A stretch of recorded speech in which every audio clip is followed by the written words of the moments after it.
चक्रीय ब्याज जनसङ्ख्या वृद्धि र मिश्रधन को हामी क्वेसन नम्बर 1 हेरौँ। कति प्रतिशत चक्रीय ब्याज दरले 2 वर्षमा 700 को मिश्रधन 847 हुन्छ होला। At the what rate percentage compound interest will be Rs 700 amount to be 847 in 2 years. क्वेसनले के भन्न खोजेको भन्दाखेरि उसँग 700 रुपियाँ पैसा छ र 2 वर्षमा चाहिँ उसलाई चाहिँ उसको पैसा चाहिँ 847 पुगाउनु छ भने ब्याज दर कति हुनुपर्छ त? अब हामीलाई के दिएको छ पहिला त्यो लेखौँ। हामीलाई दिएको छ टी समय टी इक्वल्स टु दिएको छ 2 वर्ष, अर्को सावा पी इक्वल्स टु दिएको छ 700 मिश्रधन CA इक्वल्स टु 847 दिएको छ।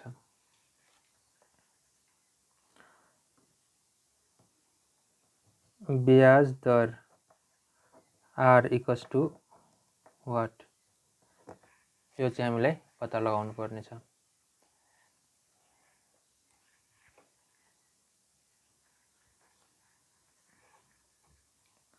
अब सूत्र अनुसार गर्दा हाम्रो CA को फर्मुला के छ त? मिश्रधनको formula CA equals to P1 plus R/100 को पावर T। त्यसै गरी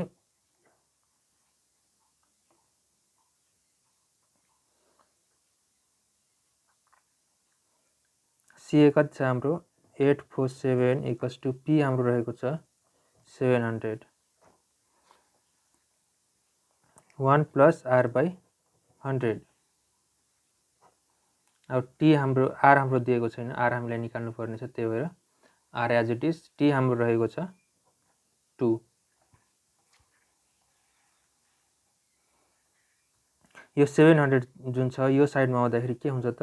847 divide by 700 equals to 1 plus R/100 को पावर स्क्वायर।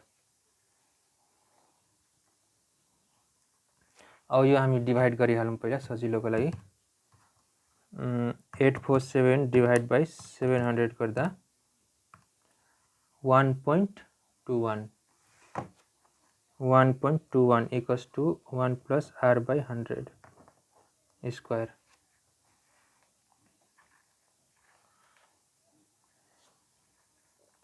अब हामी के गर्छौँ भन्दाखेरि दुवै साइडमा स्क्वायर रुट हाल्दा, दुई साइडमा हामी स्क्वायर रुट हाल्छौँ किनभने हामी यहाँ स्क्वायर छ, स्क्वायरलाई हटाउनलाई चाहिँ स्क्वायर रुट हाल्छौँ। 1.21 equals to root under 1 plus R/100 को होल स्क्वायर। अब यो स्क्वायर र यो स्क्वायर क्यान्सल हुन्छ। अब यो स्क्वायर रुट गर्दा कति हुन्छ त? स्क्वायर रुट अफ 1.21 गर्दा हाम्रो हुन जान्छ 1.1 हुन जान्छ। 1.1 हुन जान्छ इक्वल्स टु 1 प्लस R/100 हुन्छ। त्यसै गरी यो 1 यता यो साइडमा आउँदाखेरि के हुन्छ? 1.1 minus 1 equals to R/100।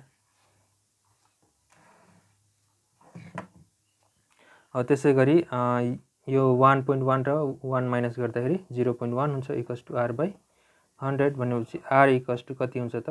100 into 0.1। 100 into 0.1 गर्दा कति आउँछ? 10%। भनेपछि R इक्वल्स टु 10%। भनेपछि ब्याज दर 10% राख्दा 700 को मिश्रधन कति हुन्छ त? 847 2 वर्षपछि 2 वर्षपछि यो हाम्रो के हो त एन्सर हो।